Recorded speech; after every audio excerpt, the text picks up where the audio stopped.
গেল ১৭ বছরে স্বাস্থ্য খাতে লুটপাটকারীদের দ্রুত সরানোর দাবি জানিয়েছেন বিএনপির স্থায়ী কমিটির সদস্য ডাক্তার এজেডএম জাহিদ হোসেন। বলেছেন, নইলে মানুষ সরকারের বিরুদ্ধে ফুঁসে উঠতে পারে।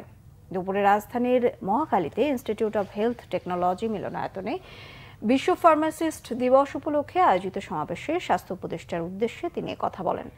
চিকিৎসক, প্রশাসনিক কর্মকর্তা সহ স্বাস্থ্য খাতের দুর্নীতিবাজ সকলকে সরিয়ে যোগ্য কর্মকর্তাদের দায়িত্ব দিতে স্বাস্থ্য উপদেষ্টাকে আহ্বান জানান ডাক্তার এজেডএম জাহিদ হোসেন। তিনি বলেন, স্বাস্থ্য খাতে মন্ত্রণালয় থেকে সিদ্ধান্ত চাপিয়ে দিলে হবে না। এটি টেকনিক্যাল সেক্টর, এখানে স্বাস্থ্য অধিদপ্তরের পরামর্শে কাজ করতে হবে। যত দ্রুত এই পদক্ষেপগুলো নেওয়া হবে অন্তর্বর্তীকালীন সরকারের জন্য তত ভালো হবে। সরকার যে কচ্ছপ গতিতে এই স্বাস্থ্য অ্যাডভাইজার এবং স্বাস্থ্য সচিব এগুচ্ছে, যারা দুর্নীতির সাথে সম্পৃক্ত ছিল, যারা অত্যাচার নির্যাতনের সাথে সম্পৃক্ত ছিল, ১৭ বছর স্বাস্থ্য ব্যবস্থাকে কুড়ে কুড়ে খেয়েছে, লুটে পুটে খেয়েছে, তারাও আজকে অধিদপ্তরে মন্ত্রণালয়ে বাসা বেঁধে বুক ফুলিয়ে চলছে।